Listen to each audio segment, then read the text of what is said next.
Hello and welcome back to Netrunner Worlds 2024. I am Orbital Tangent, aka Josh, pronouns he, him, and I am joined by my co-host. Neuropantser, also he, him. And we also have on here Swan, he, him, a prolific TO from this area, come out of retirement just for Worlds. How you doing, Swan? I'm doing great. It's been a lot of joy to come back to do this one last job. And, I've done a bunch of GNKs. I've done, my fair share of store championships and COs. I've run in nationals. I've run regionals.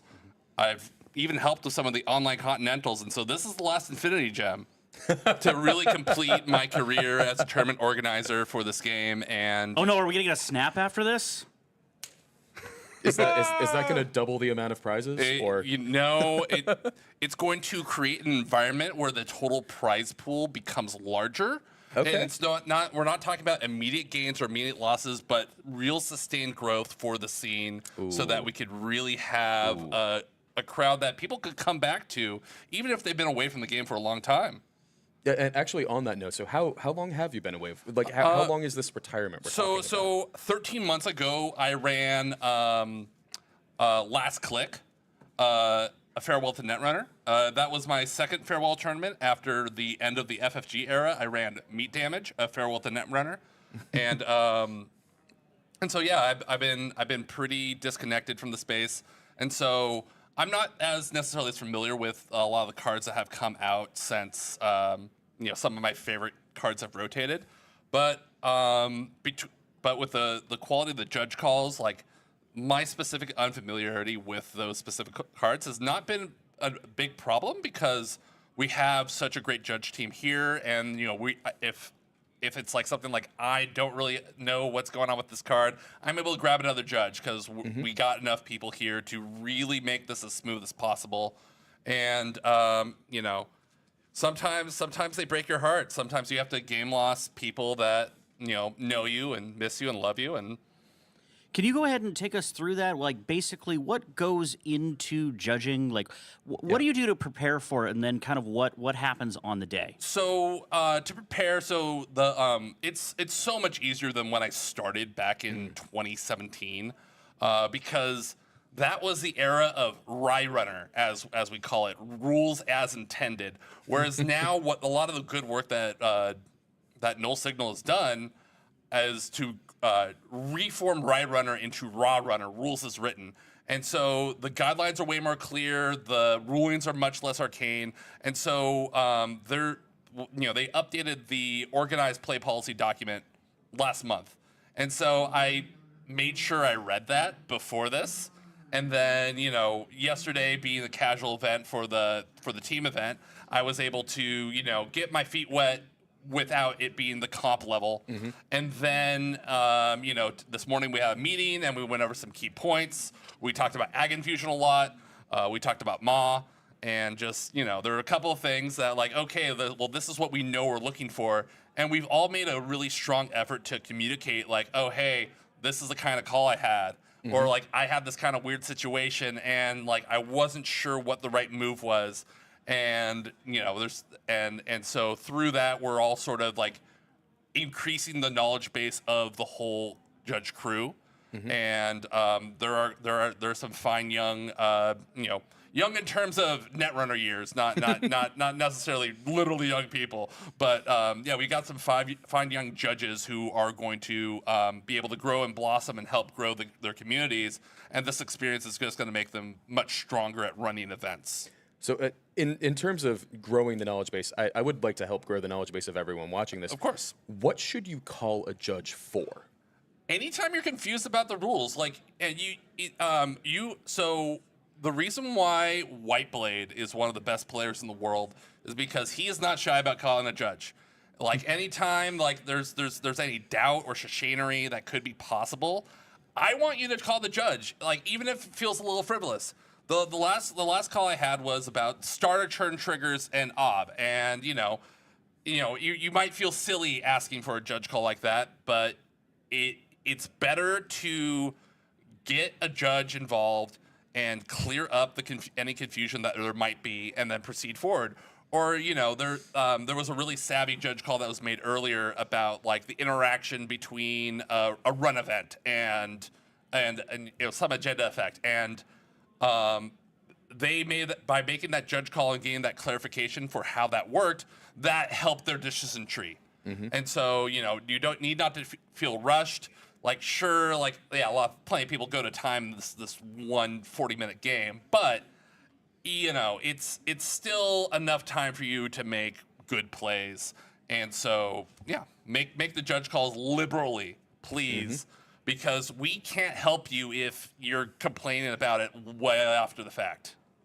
That sounds fairly reasonable. Yeah. So just to recap, call a judge for basically anything, and to piggyback off of that, if we should call a judge for basically anything, clarification-wise, that is, what goes into a judge call? So what happens once I, raise my hand and I go, judge? Judge. Well, first off, you got to be louder than that when you're actually making the judge call. I understand you not wanting to destroy your eardrums in this particular situation. We want to protect our listeners, yes. Yeah. Yes. However, you really want to make yourself heard, because there's a bunch of times I see people's like arm dangling, and they only called once and nobody heard them. So they get to the table.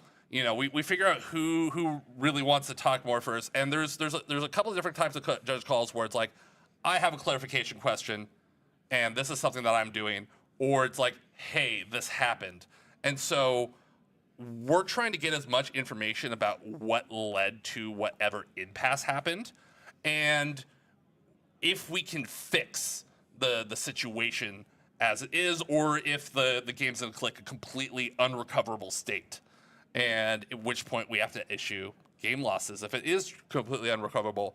But it's important to get as thorough information as you can so that the judge properly understands what has happened. And whereas like if it's like a clarification question, it's really like, okay, I have this card, how does it interact with this card in this situation? And also like I downloaded the timing chart on my phone. There have been several times where like, let me just whip out my phone and open it up to the timing chart. And I just show them where on the timing chart they're wrong. I mean, they're right sometimes too, but And so do players have to worry about the amount of time that a judge call is going to take? So if a judge call actually takes a significant amount of time where it can impact your ability to finish the game, we can offer an extension. So if we're mulling around and it takes us 3 minutes to figure it out, we'll let you play a little longer after the end of the round. And so you don't need to be shy about like how much time that is going to take. We can offer that in order to keep the playing field as fair as possible. Yeah.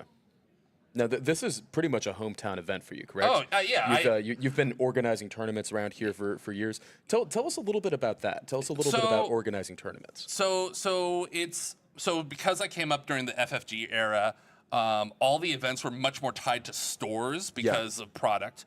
And we're not as tied to product or to stores as we used to be. But what it came down to is just one of the stores in the San Francisco Bay Area didn't have an active TO, and I just jumped at the chance to be like, okay, well, there is this prize support that's at the store, and I want to run something here, and I just want to go to more events, and if I have to run the event to be able to go to an event, then I will run the event so that I can go to the event. And so it's one, you like, okay, where are you gonna play, and then once you're gonna play, like you gotta make sure that you are being very consistent so that people can have a strong expectation. And then, there's all the separate ways that like a community comes around, like, okay, we're gonna talk about our location, we're gonna have a regular scene, and it just builds from there. But so one of the things I was able to do during the FFG era was in the 2018 World Store Champ season, I knew there were a bunch of stores in the area that got these store champ kits because FFG published a list, and I had to call every single one and be like, hey, you got somebody running that event? Like, I can run that event. And it took me actually having to show up at a couple of these stores and be like, hi, my name is Isaac. I am part of the scene that plays this game. You have a kit for this game. I want to put that on the calendar. Please and thank you. and so that's how the 2018 store champ season in the San Francisco Bay Area was amazing. And we had like 13 events with only one double booking. And it was truly a magical time to be playing Netrunner in the Bay Area. So what you're saying is basically take initiative. You have to take initiative. Yeah. Because someone's got to build it. Yeah. Someone's got to build it. You build it if they come. You got to make it built to last. And I've been really blessed because when and the pandemic was a lot of scenes just really struggled, and it was hard to put the pieces back together. And I decided that instead of being like, oh, if not enough people come to my next CO, that's gonna be lost, whatever. I was like, wait, that's not coming from a place of love. Instead, I went, I am running one last event as a community organizer for this community, and that same week, I had 2 people show up to play it Thursday night, play casually, and I knew that okay, that's my sign.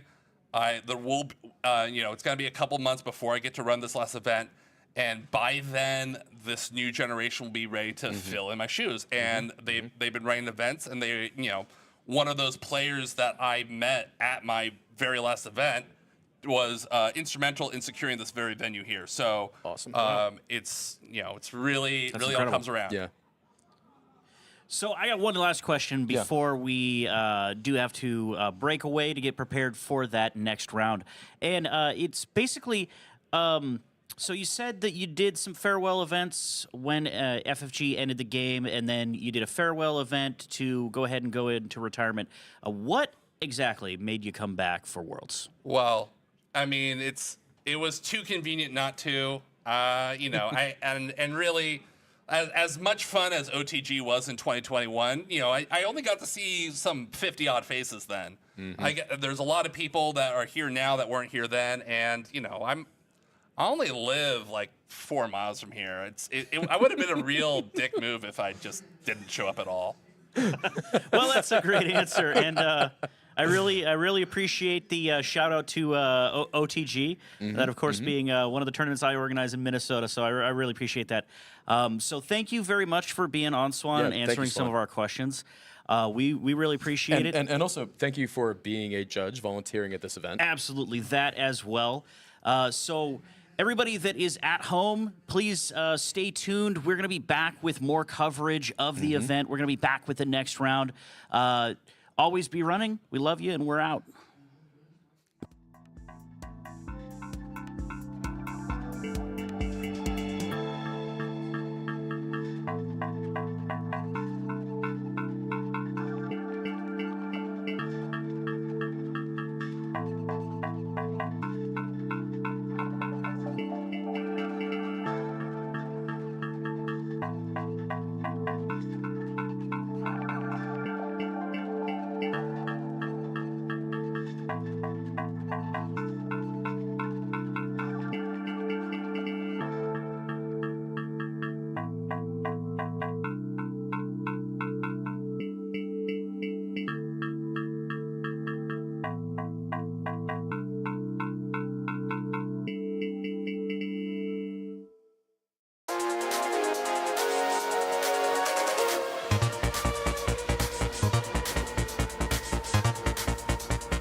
Good morning, good afternoon, and good evening, Netrunners. We are still here at the 2024 Netrunner World Championships in scenic San Francisco. My name is Cranked, pronouns he, him. I'm joined by Orbital Tangent. Shoutouts to Orbs. Shoutouts to Cranked. I'm, in the viewer's seat here. The view is nice, and we're seeing some hot spice. So I'm really excited to commentate these last games. We've had a fantastic day one, a lot of bangers on stream. This has been really great. We just had an awesome game on stream, just a nail biter. My heart rate has not come down since then, and this game that we've got ahead of us, I don't think it's coming down at all. It's just going through the roof right now. Going straight up. Yeah, we've got an exciting one here. We're gonna have to get a stretch for you after this one. Does this chair have a back? I wouldn't know. Yeah. I've never felt it.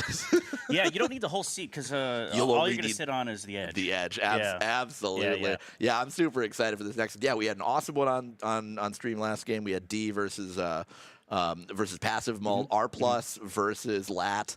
Yep. Kind of one of the meta-defining matchups of the tournament thus far. Just a real nail biter. D had to go tag me. One off of the literal last card of the deep dive. Yeah, almost breaks the deep dive. On the turn they were 100% dead next turn. That was just absolutely awesome. That was an awesome game to spectate. Our next match coming up is looking pretty great as well. So it looks like we have a Freedom and a PE with Fee and Rielle. Rielle. Yeah, Nichan's girl, who you may recognize on NRDV, who has been just absolutely killing it. And I believe she's going to be playing PE as well, kind of the deck I think she's most well known for. Yeah, absolutely. Really excited to see what Rielle is just a noted brewer. I think anything could come out of this deck. And I'm excited to see what will come out of it. It looks like we're sliding over to the table. And here we go. We got a on-screen kiss there. Notably, a team kill. This is a team kill. Both being members of the QTM team. But still, despite that team kill, showing the love right before the game. So on your left, we have Fee representing Freedom Khumalo. The old FFG runner is going to be able to trash cards by paying their res or play cost just by using virus counters. And then Rielle on your right playing Personal Evolution. We've been playing that one since 2012. We know what that one does. Whenever Agenda scored or stolen, doing net damage. We are underway. Rielle's going to kick us off. We're seeing a copy of Mindscaping in her hand. There's a Rashida. I believe we saw an Agenda, but I could not tell which one it was. I love the showmanship from Rielle. I'm making 3 remotes. I don't know what's going where. You figure it out. Absolutely. Pass the turn back over. Here's a Solidarity badge on Fee's side of the board. This is a good one. This is passive draw for doing the thing that Freedom wants to be doing already. Generally, those are the most rewarding cards in Netrunner. Yep. Although with Freedom, you are getting a little bit of that shell game that could be a little dangerous. You're not sad to trash the assets as you have all those virus counters, but that shuffle for those remotes, this is guess right PE. Oh, yeah. Let's see what Fee guesses. Here's Rashida. Well, that one's free to trash, thankfully. Yeah. I mean, that's a right guess, I would say. Yeah, Freedom Trigger is being used. Now, I should also point out before we get too underway here, in addition to this being a QTM team kill, both these players sitting on 18 prestige, whoever wins this game, assuming there is a winner and we don't go to a tie, whoever wins this game is locked in for day 2. Yeah, absolutely. Although the loser of the game is not completely out of it, if they win their game afterwards, they are also locked in for day 2. So Fee accessing a Prana Condenser here. That one's going to hit the board or hit the bin by paying the trash cost. Here's Cohort Guidance Program. Rielle going to be hitting the gas pedal a little bit, yeeting one card into archives to draw another in game 2. So yeah, as Rielle, it looks like you are happy to stick at least one of those. They're all good for you. Maybe not that Prana right off the bat, but no, that's a card we want later typically. But you're not unhappy to see that 4 trash. No, especially because it emptied out Fee's credits. I don't believe Fee's sitting on any more credits at this point. So we're figuring out something with the cohort trigger. That was the draw off the cohort, and there's another Mindscaping. Looks like we're going to fire Mindscaping. We're going to gain 2, draw 2, and put 1 back. That's interesting. That is the modal on Mindscaping that you see a lot less often than the kill. Yeah, a little less typical. Occasionally you'll see it in Jinteki, and it's more typical actually to see that mode out of Jinteki, I think. Yeah. There are certain situations where maybe you're sticking tags with something like a Phonutria, or the El Clasico, the snare. The snare. But typically you're going to be using it to kind of disincentivize a run on R&D. Thanks, Rielle. I appreciate that. Oh my goodness, is that a copy of fully operational on the right side of her hand? It's in black and white, but it's a one-cost operation. It sure is. It sure is. Oh, Yeah. Now that's some cool. Spice. That's some spice. Looking right into camera. Giving Fee a little bit of free information as well, it looks like. Listen, everyone else except for Fee can see these cards. How about that? Here's a copy of Moshing. We're gonna pitch. Looks like 2 Steelskin Scarrings and a Devil Charm. That's pretty good. Casual draw. What is that? 7? Yeah, that's just casual draw 7, gain 3. Yeah, no big deal. Whatever. Yeah, no big deal. Devil Charm probably not doing a ton in this matchup. Anywho. What do we think that ice on HQ is? Anything. Anything? I mean, now that I've seen a fully operational in PE, truly anything could be coming out of this deck. I think the only way to find out for me would be to run it. That looks like a copy of Fermenter. That is an Alexis Spicer Fermenter, yes. And it's adorable. Oh, it it's so absolutely cute. is. It absolutely is. All right, let's check the new remote here, see what that is. Just going full send on checking all the remotes, There's and that's a sting. Rielle's happy to give those away in the early game. Absolutely. One point's not going to break you. You do 2 net damage, and it makes any stings that Rielle scores just that much more painful. Yeah, absolutely. You can get an accidental kill and hit some of their key pieces. There's Devil Charm. That looks like a strike fun, so thank you very much. I'll gain 2 credits and get a point. So this Freedom looking to have a little bit of that mulch feel to it. Yeah, we haven't gotten a good look at it quite yet. The Solidarity Badge definitely suggests more of a mulchy kind of controlling strategy here. Most of the Freedom decks these days are often Tag Me. We're seeing a lot of things like Hot Pursuit and God of War out of Freedom. So that is interesting. I shudder to see if we see those come down this game. Yeah. Well, hang on. We're seeing Mindscapings though. Oh wow! Oh, remember what I was saying whoa. about that? Remember what I was saying about that? The thing in Jiteki about that first mode being popular. Repeat that and say that slower. Mindscaping deals damage for tags. Wow. All right, so this matchup maybe being a really interesting one based on what we see in that Freedom deck then. Yeah, a lot of it's going to come down to what type of Freedom is this. I wonder if Rielle has any information about what her teammate might be on. Oh, no, I wouldn't think so. No.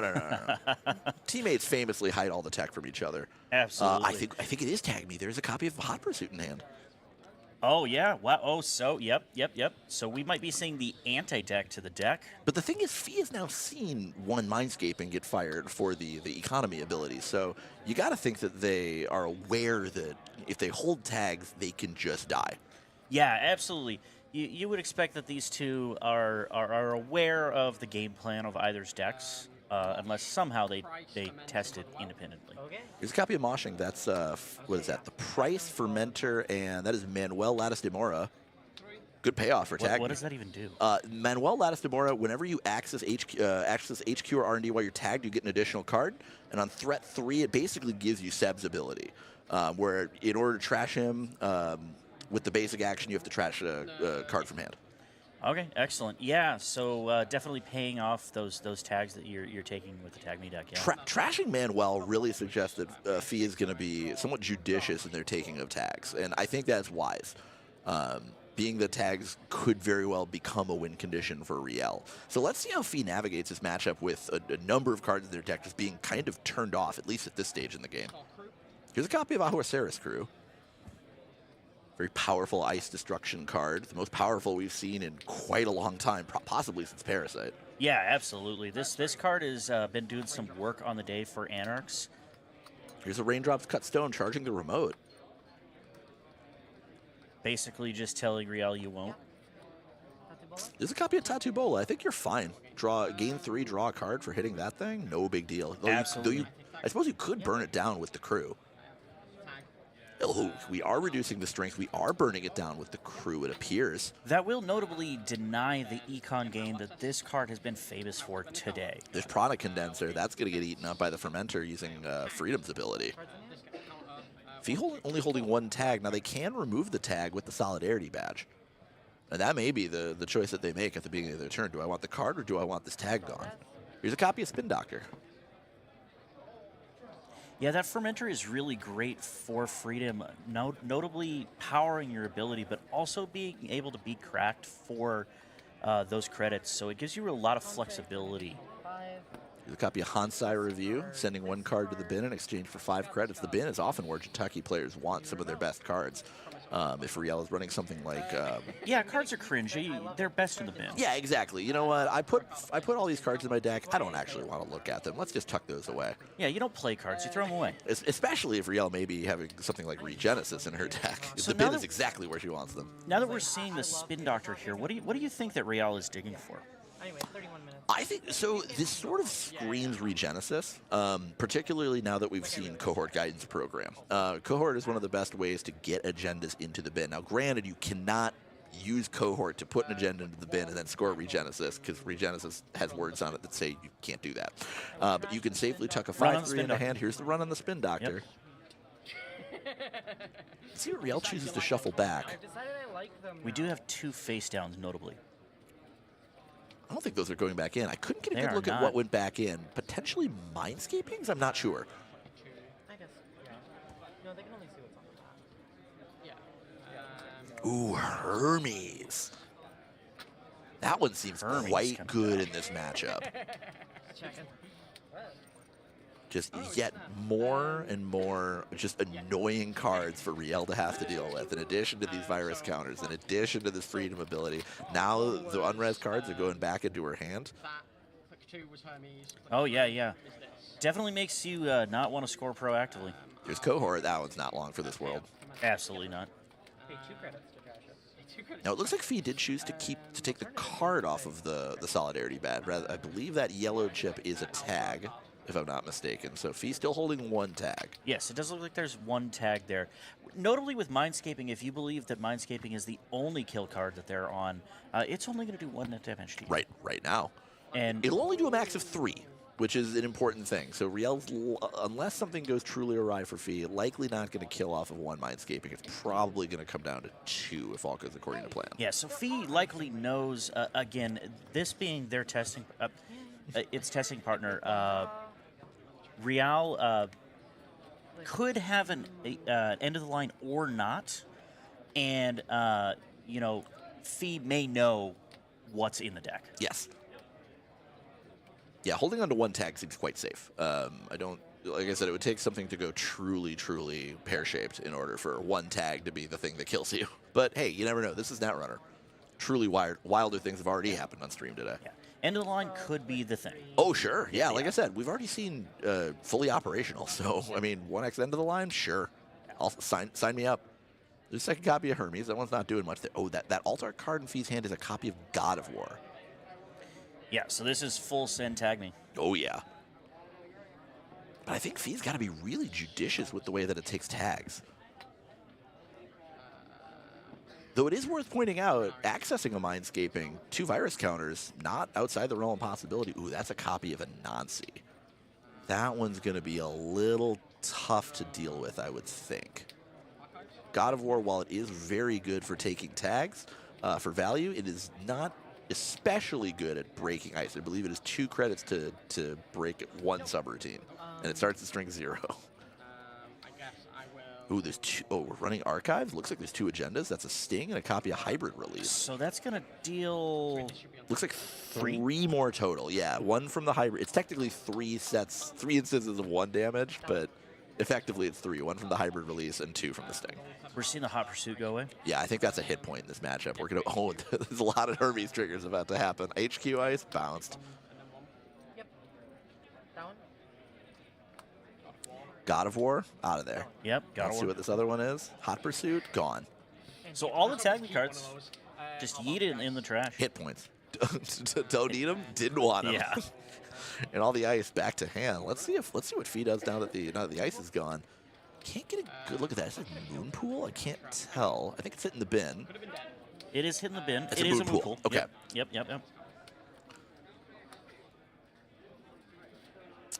Rielle's hand looks like a few pieces of ice. It's the fully op that's still there, although I think that one's not, we're pretty far off of fully operational. But there is a Fuji asset retrieval in there. R&D. Archive. Yeah. We're seeing a full ice up. We're seeing a full ice up here. Yeah, I think it's wise. You gotta deny the you gotta deny the accesses, especially with the leech on the board at this point. You can't let Fee get the leech counters for effectively free. Yeah, you cannot let that happen for sure. That freedom is just going to rip apart your board already. We've seen that already. Freedom being used to huge effect, keeping that board basically clear. Yeah, it's what Freedom has always done since he's been around in this game. Is does X card say 0 in the corner or a number below, like, I don't know, 3? Gone. Forget about it. Yeah, absolutely. Although Fee has not been able to get a huge pile of credits, probably because none of those hot pursuits have been able to be used. Correct. I got to think that Fee's really leading on the hot pursuit to gain credits in a typical matchup. This is not a typical matchup. I also, now, though I do wonder, now that the leech is on the board, can Fee start thinking about cracking the fermenter, or is that probably the best way that Fee's going to get virus counters for the freedom ability? They're very consistent virus counters, I would say, especially with the centrals iced up and then nothing in the remotes right now. There's really no other consistent way to get those things to keep your board clear, I think. Fee sitting on 8 credits here. Rielle sitting on a whole lot more. What is that, 20? So Spider and Ansi very much online here. Very much. Just not something that Fee can afford to face check. Yeah, Fee has no breakers right now. Not a one. Typically, these Tag Me decks, the only breakers they're running are God of War. Maybe Botulus. I can see Botulus coming down. Never mind. Here is an icebreaker. That's Amakua. Amakua also really synergizing with Freedom. Yes. So with those virus counters, if they let you get too many, they're just trash fodder. And there's a lot of ways to lower ice strength. Is that another crew? Yeah, it is another A crew. Looks like Fee motion to archive. Might be running archives. Nope, R&D, excuse me. So Fee looking for some Vampiro places to get Nasa. in. That is a big code gate, and I don't think that Fee's going to have a way to burn that one down quite yet. Aquaceras crew only capable of reducing an ice's strength by 2. No counters on the turtle or the leech just yet. So I think this one's just going to fire. Yeah, but it is not going to end the run. No. So Fee can go through and access if that is the plan. That will put, unless there's a steel skin in hand, that's going to put Fee on 1 card in hand? That's dangerous. It looks like there is a steel skin. Is that a steel? Yeah, is that a steel skin? Yeah, it is a steel skin, not a strike fund. Okay. Okay, not bad. So we're going to see if there is an access here. With 3 cards, I think you're mostly safe to access. See what it is? Looks like Wage Workers. Wage Workers, yeah. Thinking about whether Fee wants to trash that one, it would take a lot. So just going to leave that one. Let's check the other remote. You know, seeing the Wage Workers and the fully up, I'm not certain that this deck is on end of the line. It may be... Oh my goodness, that's all 3 Mindscapings in Rielle's hand. All 3 Mindscapings. All 3. So if Fee ever dips low, because I believe we've seen all 3 steel skins at this point. We have. I believe 2 of them went down on the first turn. For the moshing. For the moshing. Yes, and then the most Casual recent draw one. 7. Here's Moonpool. Looks like it's getting shuffled back in off of Spin Doctor. And there's Tattoo Bola. Yep, Spin Doctor out of the game. 2 cards getting shuffled right back in. Feed is doing an excellent job of containing the board here. Based on Rielle's hand, we know that she is looking to put cards behind ice and then do things with them. Fully op would be the suggestion there, but Feed is doing an excellent job of controlling the board and just making sure that whatever Rielle's game plan may or may not be, she's not doing it. Yeah, absolutely. This board is basically naked except for the iced centrals, and there's only 1 rezzed. So that Hermes could actually roll back the other progress as well. So not looking real hot on Rielle's side. Vampiro Nasa still doing a fairly effective job of protecting R&D here. Fee not able to burn that one down with the crew just yet. Would need another copy of Leech or something like an Ice Carver. But Fee with no money left, just the 1 singular credit. Now, was that Spin Director pop during this run where Vampiro Nasa was res? Are we still resolving that? I don't believe so. I believe that Fee accessed the Wage Workers off of that R&D run. Oh, yeah, you're correct. You are correct. Rielle sitting with just a ton of cards in her hand.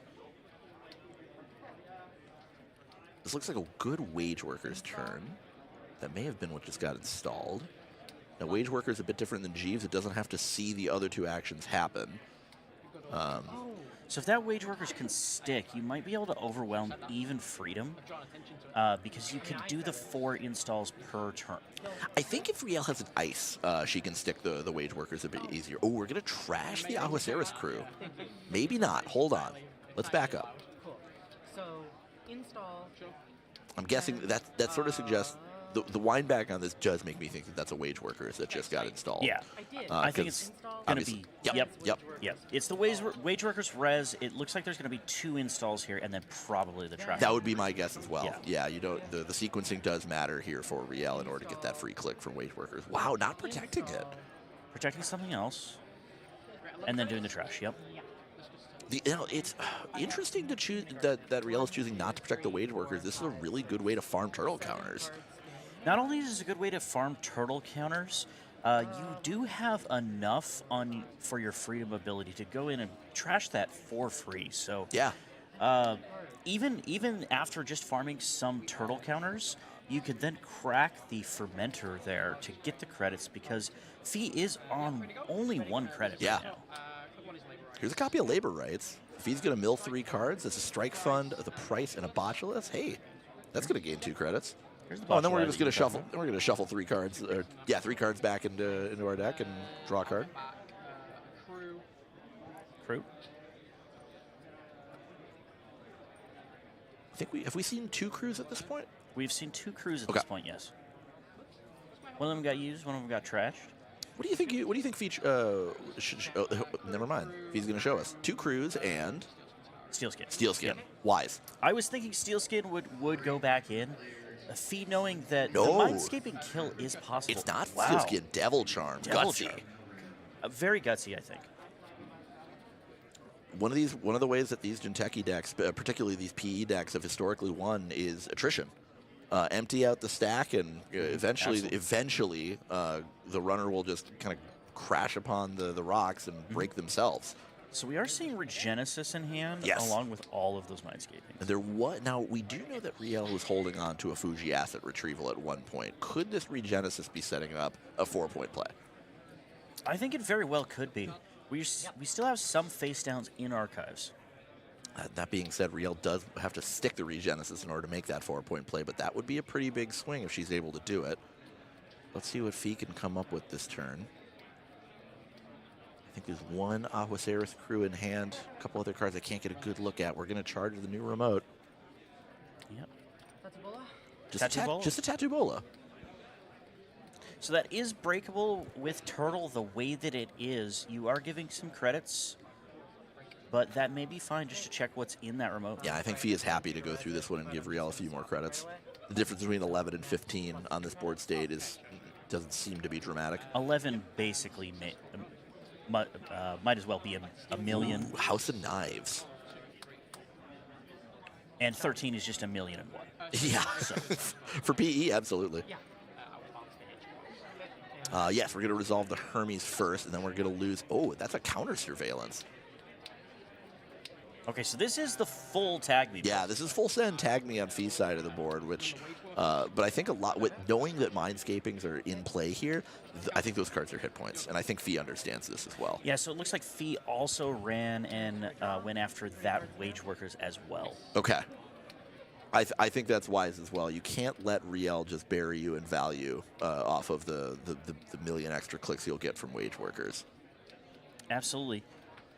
And slowly just building up a number of points. I mean, it's 4 agendas, 5 cards removed into that scoring area. But it's over halfway there to the end of the game. So just slowly finding those 1-pointers. Yeah. You want to score early against PE. Making a new remote. We're going to jam something behind it. Re-ice HQ. Pass the turn back. Let's see what Fee can do. Draw a card off of the Solidarity badge. So leaving one of the remotes empty and instead creating that new remote, which is an interesting play. It is. Very interesting to see what comes out of this. Fee has been playing quite aggressive thus far, so we'll see if Fee wants to charge that new remote. Clicks 1, 2, and 3. So that's the That was the Regenesis. Rielle was going for it, I think. Oh, wow. Oh, no, she's scoring it. 4-point play for Rielle. This game is all tied up. I will get rid of. That was a lot of work, but I typically a 4-point play, that juice is often worth the squeeze, I think. Absolutely it is. Oh, and by the way, bounce the HQ ice again. That's the story of the game so far. Yeah, so that Hermes getting a lot of value, just eating a lot of clicks from the core. It's so deeply annoying, especially with so many one-pointers in play here. Yeah, absolutely. You really hate to see that as the corp. Oh, the third sting is in hand. Is that 4 net damage if Rielle's able to score it? It's quite a lot, yeah. It's 1 plus, it's 1 from the P, 1 from the sting, and then 2 more from the other copies of the sting. It's 4 net damage. Yeah, so we're seeing a run in, though. And is it the sting? It's the sting! Oh, it's the third sting. Sorry, So that's still only 2. It's only 2. And they're all accounted for. Fee's sitting on 5 points here. No one? The crew is going away. Osiris Cruz, see ya. And Just that's can't Hermes. keep those in hand. No.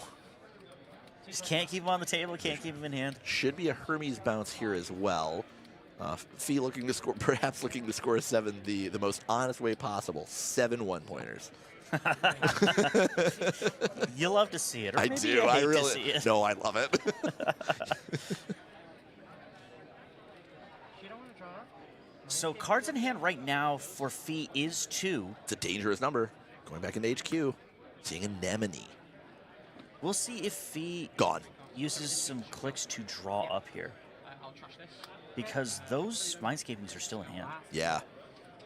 We're using the Fermenter credits to trash the Anemone with the Yep. Freedom ability, draw Weird. back up. Makes sense. Respecting the fact that those Mindscapings might be held. Looks like another Vampironasa just went into hand for Rielle. That one not looking as good. It can be leached down to the point where Turtle can break it. Although it is quite expensive. 4 subroutines on that card. What is your path, if you're Rielle here, to get those final 3 points? What is it that you're digging for? What is it you're doing? Do you have to do another Regenesis? That's kind of what I'm thinking about. I think if you could sneak another Regenesis through, the problem is that Fuji's now lethal. If he ever touches a Fuji, game's over. But I think Regenesis is probably going to be the best way for Rielle to... HQ Archives? Yeah, HQ Archive. Probably going to be the best way for Rielle to sort of cheat out the win here if possible. Yeah, so we just saw an ice on HQ and Archives. And worth noting, Rielle does not need another 4-point Regenesis play to win out. Just a 3-point one will do it. So something like Regenesis into Blood in the Water or just scoring a Fuji could also just be enough to do it. Absolutely. Fee pondering options here. There's Crew. Another crew. It looks like we're going to see a burn down of that Vampironasa bus. Just click. Looks like Fee's just clicking up for credits and I think passing the turn back. Just passing. This is dangerous because this Crew can just be trashed. No, it looks like. Yeah, no, we're running HQ. I think that was a Vampironasa that went in front of HQ. Let's see if I was correct in that. Rielle pondering. There is a click yes, remaining. it is Vampironasa. It could cost a number. I think it would cost Fee just about everything to get through this. All the money, all the leech tokens. Here's the tag. Looks like we're just going to burn this one down, I think. Yep. When in doubt, burn it down. There goes Vampironasa. Taking the second tag, though. there's got to be a tag clear here, one would think. Fee does have a spare click. Mindscaping. So now Fee knows that is in HQ. Yep. And it's getting trashed, though. Yes. Yeah, exactly. That's how Fee can lose this game. And are we going to see What a is tag click clear? 4? Going back in. Going back in. Gutsy. Not respecting. How many cards are in Fee's hand? Regenesis. Oh. Oh, no. Oh, no. Hang on. How many? This has got to be the Mindscaping I for the kill. believe Rielle was on, I think, 3? credit double Mindscaping short of a, if there's no Sealskin scarring in hand, Fee might be dead. I think Fee might be dead here. for credit. Credit, there is double mindscaping. Mine's Here's getting one. damage. Uh-oh. Two, Unless the steel skin is hit. Steel skin is Fee's out here. Nothing. No steel skin. There it is. Rielle And the finds handshake it. out. Oh, Fee is gutted. Oh my god! Fee is gutted, and you can tell. And I don't blame. Game was in archives. Wow. Oh my god. Heartbreaker taking the second tag off of the Aguaceras And that crew is what shows did it. you. That shows you how. No, you lost. You can kind of throw it away in one decision there, because Fee playing a fantastic game up Fee until played then. so sharp that game. It's so sharp, making that one decision on HQ that changed the course of the game. Just in some ways not respecting maybe that there might be a triple mindscaping there. Yeah, kind of just gambling and telling Rielle you don't have it, especially after Which is a very safe bet. Especially after burning the one. You see the one, you probably think you're safe. Yep, which is a Probably very don't have all three. very safe bet, but Rielle overcome with emotion. She is just confirmed to be playing tomorrow in the next 3 rounds of Swiss. Huge moment. She's had a great last year and a half or so of play. yeah, absolutely. Yeah, really coming out of nowhere, winning a lot of events. She's excellent player. And so just, hats off to Rielle. Excellent game. And by the way, Fee's tournament is not over. Fee still has a chance to win win the next round. So it's not over. If in these situations you have to collect yourself, move on, and just win the next game. To quote Al Davis, just win, baby. Yeah, absolutely. Just win out, and then Fee's in a lock on day 2 as well. I do have to reiterate again that Netrunner is a very complicated game. It's very easy to make a mistake, and some mistakes can be critical and cause you to lose a game. But the play that Fee had up until that critical turning point in the game was very sharp. It was very excellent. We saw how Fee was controlling that board, using Hermes to great effect, getting the crew back, getting the steel skins back, keeping the hand size up. So that play, I do have to reiterate to everybody at home, was very sharp. And sometimes in Netrunner, you make a call, and your opponent has it when you say that they won't. Yeah, there was a lot of things that if they had just swung a different way for Fee, things would have been different. If Fee had accessed a different card, anything else besides an agenda, probably this game is still ongoing. If Fee had accessed, if Fee had just drawn a card on the last click of Fee's turn, then the enough cards in hand, not dead to Mindscaping. So just a lot of different angles that could have been taken, but like you said, all it takes is one mistake sometimes. But credit where credit's due. Rielle, congratulations, awesome play. And by the way, like I mentioned before, we have one more round of Swiss. We're not even done. Yeah, we're not. We're not. Although I think it is the final round for yourself. Yeah, correct? yeah. I think I've just done 4 rounds straight. They were all bangers, honestly. I think all of them were highlight reel stuff for each player. I'm thrilled to have gotten to put my voice on them, and I'm thrilled that our players allowed us to put our voice on them and presented these amazing games for us. So hats off to them. Yeah, absolutely. And Cranked, I want to thank you for being here, man. We're going to see you tomorrow, chat, so tune in if you want to see more of this guy. I'm going to close you out with the final round, and we're going to cut away, and we'll be back with maybe some couch time or another game. We'll see you in a moment here.